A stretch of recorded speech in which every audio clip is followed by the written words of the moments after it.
Olá pessoal, meu nome é Cibele Paixão, esse é mais um vídeo do meu canal. Bom pessoal, hoje eu vou falar para vocês sobre a supervisão do setor censitário e esse sem dúvidas vai ser o vídeo mais completo que você vai encontrar aqui no YouTube falando sobre supervisão do setor censitário. Ele vai servir tanto para os supervisores que estão começando aí o seu trabalho de supervisão, quanto para os recenseadores, pois aqui nesse vídeo pessoal eu vou falar sobre os indicadores gerenciais, que são alertas aí que o sistema gera quando o recenseador comete alguns erros, né? E eu vou explicar direitinho para vocês o que significa esses indicadores gerenciais que podem aí até travar a finalização do seu setor. Então vamos para o vídeo. Bom pessoal, eu queria desde já deixar bem claro que todos os dados e todas as informações obtidas aqui nesse vídeo foram tiradas aqui, ó, a partir do manual do supervisor que você encontra no repositório corporativo do seu tablet, tá bom? Então todas as informações são oficiais através deste manual. Eu não sei se tem versões atualizadas do manual, mas o único manual do recenseador que eu encontrei no repositório corporativo foi esse. Então tudo que eu tô falando aqui para vocês, eu li, estudei para fazer esse vídeo, para trazer informações verídicas para vocês, tá bom? Então vamos lá, pessoal. Em primeiro lugar, o que vocês precisam saber é que o supervisor, ele tem 3 ferramentas principais de trabalho para a supervisão dos setores censitários. As 2 primeiras ferramentas, elas vão ser encontradas no SIG-C, que é o sistema em que os supervisores, os ACMs e os CCS usam para fazer ali o controle da operação censitária. Então, lá no SIG-C, você vai encontrar as 2 primeiras ferramentas, que são elas: relatórios gerais de supervisão, que são basicamente tabelas em que o sistema gera alguns dados, né? Quantos domicílios já foram visitados, quantas casas ficaram sem aplicar questionário, quantas pessoas foram recenseadas, quantos questionários de amostra, quantos questionários básicos. Essas tabelas vão gerar ali um grande número de informações que vão dar apoio aí para o trabalho do supervisor. A segunda ferramenta são os indicadores gerenciais. Esses indicadores, pessoal, são basicamente alertas que o sistema gera para os supervisores quando o recenseador ele transmite dados que estão aí fora dos padrões, eles estão fora da média de dados coletados no censo anterior. Eu vou explicar cada um deles detalhadamente para que vocês possam entender o que significa, tá bom? Mas antes eu vou falar sobre a terceira ferramenta, que é o próprio aplicativo de supervisão que os supervisores têm aí no seu tablet, né? Quando os recenseadores fazem a comunicação com o SIG e o supervisor recebe os pedidos de supervisão, ele vai a campo, literalmente ele vai a campo e ele vai passar aí por alguns domicílios, né? Alguns endereços que o próprio sistema gera para que ele possa fazer a supervisão. Mas vamos falar primeiro sobre os indicadores gerenciais. E antes de falar sobre cada um deles, eu queria pedir para vocês deixarem aqui os comentários de vocês, curtirem esse vídeo e compartilharem esse vídeo com quem vocês acham que pode gostar, que esse conteúdo pode servir, tá bom, pessoal? E não deixe de se inscrever aqui no canal para me ajudar. Então vamos agora falar sobre os indicadores gerenciais. Bem, pessoal, como eu falei para vocês, os indicadores gerenciais, eles são alertas que o sistema vai gerar para o supervisor quando o recenseador faz alguma coisa que esteja desproporcional em relação ao censo anterior. Então, quando foge da proporção, o sistema ele gera aquele alerta, né? No próprio SIG, ele gera aquele alerta para que o supervisor possa entrar em contato com os recenseadores e saber ali o que está acontecendo. Não significa necessariamente que é um erro do recenseador, né? Mas significa que algo está fora do padrão em que o sistema espera que você esteja trabalhando. Então, a primeira coisa que o supervisor deve fazer quando ele recebe os alertas desses relatórios, né?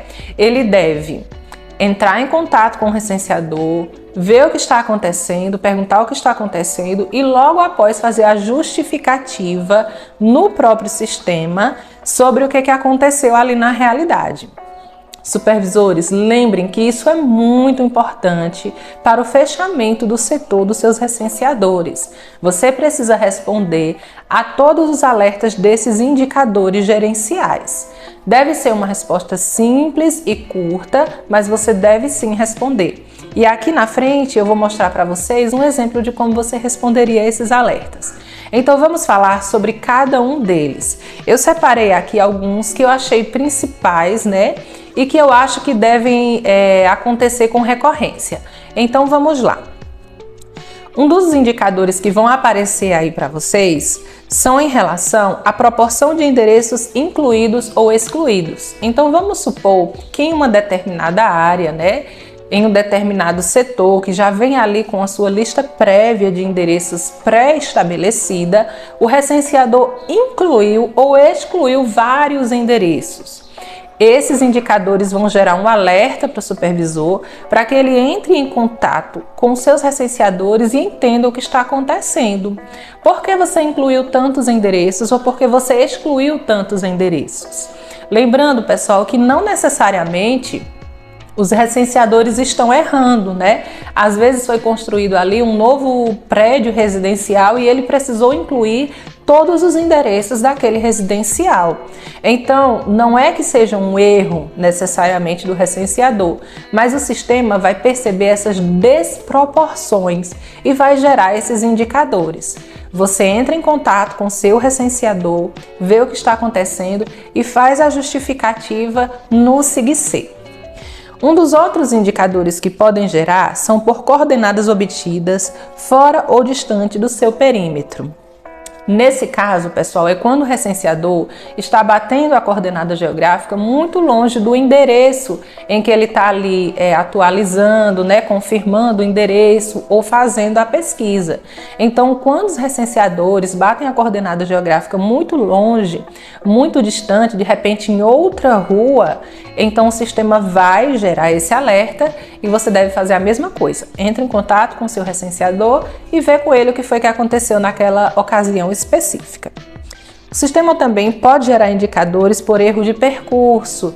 Então o recenseador não está cumprindo a regrinha do ombro direito, ou o recenseador está pulando residências, o sistema também vai gerar um indicador. Bem, também pode gerar pela média de pessoas recenseadas por dia. Então o recenseador costumava entrevistar ali 30 pessoas por dia e de repente no dia seguinte ele entrevistou 100 pessoas ou no dia seguinte ele só entrevistou 5 pessoas, o sistema também vai gerar esse alerta. Bem, pela média de moradores por domicílio, vamos supor que o recenseador costuma entrevistar uma média de famílias com 5 pessoas, 6 pessoas. E de repente a grande maioria das casas começam a aparecer com apenas uma pessoa. Ou sei lá, com 10 pessoas, 20 pessoas, o sistema vai entender que está existindo ali uma desproporção e vai gerar um indicador gerencial, que é essa alerta que eu estou falando para vocês. Proporção de pessoas com declaração de mês ou ano. O que acontece? Nesse caso aqui é quando existe um grande número de questionários em que o recenseador está colocando ali só a idade completa, né? Ele fala que o informante não sabe o mês e o ano, coloca a idade completa.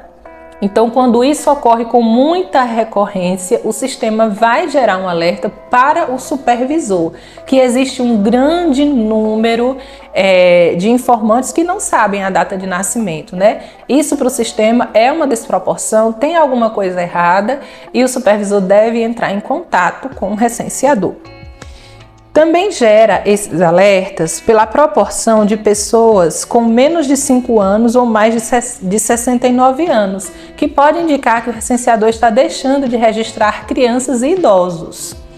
Também ocorre pela proporção de domicílios particulares ocupados sem entrevista realizada, que são os casos de ausência. Pode estar indicando que o recenseador está colocando ali como ausência, né, batendo as 4 coordenadas geográficas ali para cumprir aquelas 4 voltas e não está aplicando o questionário. Lembrando, pessoal, mais uma vez, eu não estou afirmando aqui que os recenseadores estão fazendo isso de propósito ou que o recenseador está certo ou errado, mas eu estou falando sobre uma ferramenta do próprio SIG-C que o supervisor tem por obrigação de entrar em contato com o recenseador e preencher a justificativa no sistema. Então, se existe uma justificativa para tal, ele deve preencher sim, para não prejudicar o fechamento do setor do recenseador. Bem, também temos a proporção de domicílios vagos ou de uso ocasional acima do esperado. Então, é quando ali em um setor tem um número muito grande de domicílios vagos ou de uso ocasional. Também temos a troca de domicílios particulares permanentes ocupados sem entrevista para vago, ocasional ou estabelecimento, que poderia indicar que o recenseador está colocando ali como estabelecimento, ou como vago, ou como uso ocasional, para não ter que aplicar a entrevista. Nós temos também a diferença no número médio de pessoas recenseadas no questionário de amostra, para mais ou para menos. Nós sabemos que o questionário de amostra é enorme e é muito cansativo. Então pode acontecer que quando chega ali no questionário de amostra, o recenseador ele esteja registrando apenas uma pessoa para adiantar o seu trabalho. Ou pelo contrário, ele pode estar colocando ali 10 pessoas, 15 pessoas em um questionário de amostra. Bem, pessoal, todas essas desproporções, elas vão gerar indicadores gerenciais, que são esses alertas, e o supervisor deve entrar em contato com o recenseador para ver ali o que está acontecendo e fazer a justificativa no sistema. Isso é de extrema importância, porque ao finalizar o seu setor, para que o sistema aceite a finalização ali daquele setor censitário, esses indicadores, precisam estar devidamente justificados, para que isso não prejudique aí o recebimento do pagamento pelos recenseadores. Esse é um trabalho em conjunto que deve ser feito entre o supervisor e o recenseador para que tudo fique claro e bem explicado e não atrase aí o pagamento dos recenseadores. Eu vou dar para vocês um exemplo aí de resposta no sistema do SIG-C para esses indicadores gerenciais.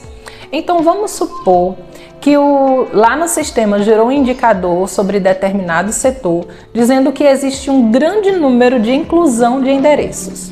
Como o supervisor deveria responder, justificar ali no campo que vai aparecer para que você coloque uma resposta? Você poderia colocar da seguinte forma: o grande número de inclusão de endereços se deu por conta da construção de um novo prédio residencial. É uma resposta simples e curta que vai fazer com que aquele indicador ele pare de aparecer e vai fazer com que ele não prejudique o fechamento do setor do seu recenseador.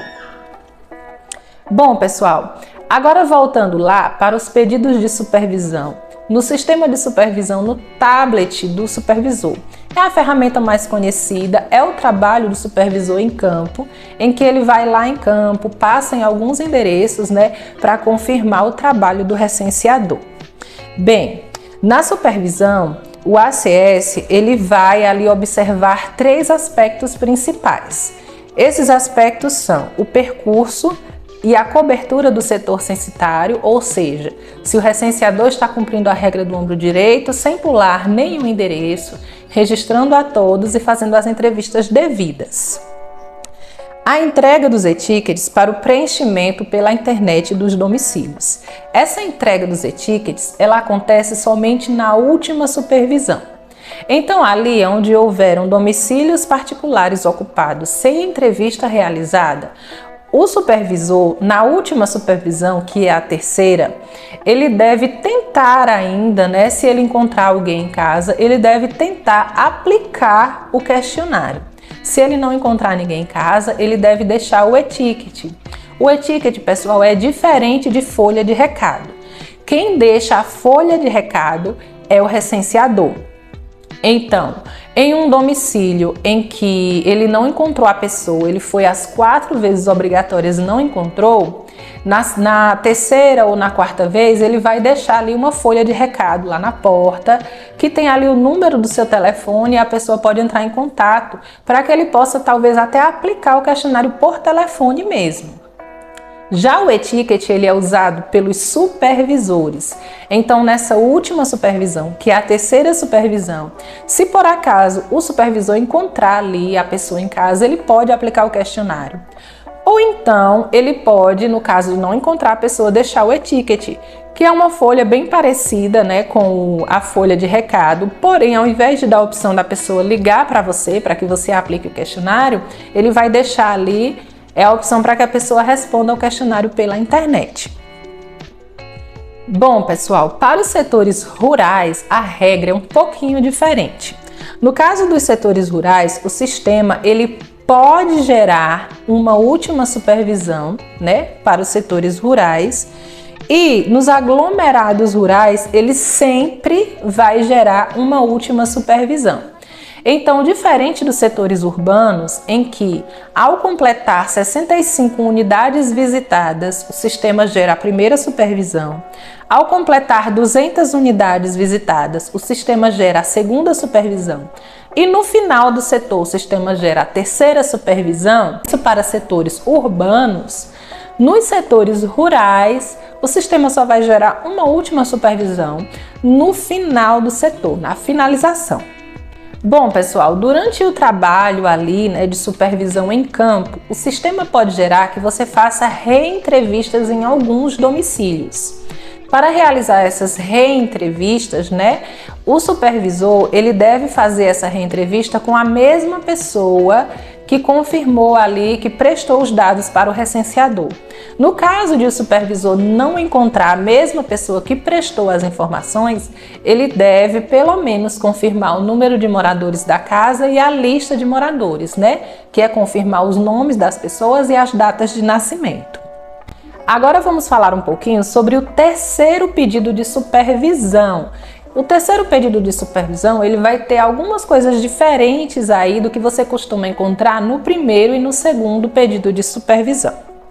Quando o supervisor recebe em seu tablet o terceiro pedido de supervisão, ele deve desassociar o setor do DMC do recenseador e associar esse setor ao seu tablet. Por que que isso é importante? Porque no caso de você encontrar as pessoas ausentes que estejam disponíveis a responder ali, né, o questionário, você vai abrir o setor do recenseador e você vai aplicar o questionário. Então, por isso que é importante, ao receber o terceiro pedido de supervisão, você desassociar o setor do DMC do recenseador e associá-lo ao seu tablet. Você deve tentar fazer a entrevista nos domicílios particulares em que a entrevista não foi aplicada. E no caso de os moradores estiverem ausentes, você deve deixar o e-ticket. E depois de finalizar a terceira supervisão, se porventura ali o supervisor perceber que o recenseador cometeu muitos erros, que a proporção de erros foi muito grande, ele pode sim solicitar que o recenseador retorne a campo para corrigir essas pendências. Vamos falar um pouquinho sobre os prazos para a supervisão dos setores. Ao receber o terceiro pedido de supervisão, o supervisor tem um prazo de 5 dias para fazer a terceira supervisão do setor censitário. Após esses 5 dias, o CCS, que é o coordenador censitário de subárea, vai ter um prazo de mais 5 dias para confirmar as informações da supervisão feitas pelo supervisor e liberar o pagamento do recenseador. Então, no total, pessoal, a partir do terceiro pedido de supervisão, você tem 10 dias para receber o pagamento. Lembrando que o não cumprimento desses prazos pelo ACS ou pelo CCS implica no pagamento automático do setor ao recenseador.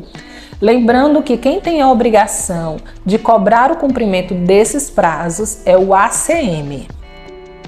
E para finalizar, pessoal, eu vou falar sobre uma coisa aqui muito incomum, mas que pode acontecer, que é a reabertura do setor censitário após o final da coleta, né? Após o final do censo. Mas antes de falar sobre esse assunto, eu queria pedir para vocês que estão aqui acompanhando esse vídeo e que assistiram até agora, para comentarem aqui embaixo para mim se você tem interesse em assuntos relacionados ao concurso do INSS. Eu pretendo, a partir do próximo mês, fazer uma série de vídeos em relação a esse concurso que eu vou prestar também, e eu quero saber se vocês têm interesse nesse tipo de conteúdo. Então, se você tem interesse sobre esse tipo de conteúdo, deixa aqui nos comentários falando assim: eu tenho interesse no concurso do INSS, para eu saber se vocês querem realmente esse tipo de conteúdo. Mas falando agora, pessoal, sobre a reabertura do setor censitário após o final da coleta, ela acontece da seguinte forma. Vamos supor que terminou toda a coleta no mês de outubro e o ACM ou o CCS percebem que em determinado setor existe um grande número de domicílios particulares sem a entrevista. Então foram feitas todas as tentativas. O recenseador fez os 4 retornos obrigatórios. Na terceira supervisão, o supervisor foi lá, tentou fazer a entrevista, não conseguiu, deixou o e-ticket e mesmo assim não teve sucesso. Nesses casos, pessoal, quando o número de domicílios particulares ocupados sem entrevista aplicada seja maior do que 5% do número de domicílios do setor, o ACM ou CCS podem pedir para que o ACS, ou seja, nós supervisores, após todo o trabalho de coleta, após o fechamento de todos os setores, ele volte a campo para tentar aplicar essas entrevistas que ficaram sem ser aplicadas.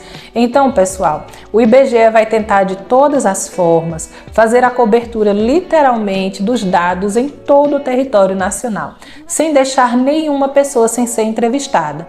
É por isso que existem tantas tentativas de fazer essa entrevista, Nós sabemos que o recenseador, ele vai ali as 4 vezes obrigatórias. Na terceira supervisão, o supervisor vai tentar mais uma vez. É deixado folha de recado, é deixado e-ticket. E além de tudo isso, pessoal, após a finalização do censo, ainda existe aí uma reabertura do setor censitário, como eu falei para vocês, nos casos em que o número de domicílios particulares sem o questionário aplicado esteja acima de 5% do número dos domicílios totais do setor. Então, quando tem tantos domicílios assim, sem questionário aplicado, o ACM ou CCS ele pode pedir para que o supervisor volte a campo e tente ali aplicar aquelas entrevistas. Então é isso, pessoal. Eu acho que eu já falei tudo que deveria falar aí sobre a questão de supervisão do setor censitário, É um assunto bem complexo que está gerando muitas dúvidas, principalmente agora estamos aí na metade do mês, Então, mais da metade do mês, então muitas pessoas, muitos recenseadores estão aí terminando os seus setores, estão começando a gerar muitos pedidos de supervisão, pedidos de terceira supervisão. E as pessoas ficam aí com dúvidas, sem saber como é que funciona, como é que não funciona. Então eu espero que eu tenha aí sanado as dúvidas de vocês. Qualquer dúvidas a mais, podem deixar aqui nos comentários que eu tento responder, tá bom? E lembrando aí para vocês recenseadores, o que eu repeti várias vezes aqui nesse vídeo. Quando o sistema gera esses indicadores, não significa necessariamente que você esteja errado, que você esteja agindo de má fé, mas significa que está havendo ali uma desproporção em relação aos números que eles esperam que aconteça, ok? Então não deixe de estar sempre se comunicando com o seu supervisor, falando, olha, eu estou aqui incluindo um grande número de residências, eu estou excluindo um grande número de residências, ou nos casos de ausência, você deve estar sempre em contato com o seu ACS. Lembrem-se que o ACS, ele é o elo entre o recenseador e o ACM, Então ele vai estar fazendo essa ligação, ele que vai estar fazendo essas justificativas no sistema, e esse trabalho em conjunto é muito importante para que não haja aí problemas na hora do fechamento do seu setor e do recebimento do seu pagamento. Então é isso, pessoal, esse foi mais um vídeo do meu canal. Eu espero que vocês tenham gostado. Não deixem de curtir, de compartilhar e de se inscrever para me ajudar a chegar aí aos 3.000 inscritos. Um abraço a todos e até o próximo vídeo.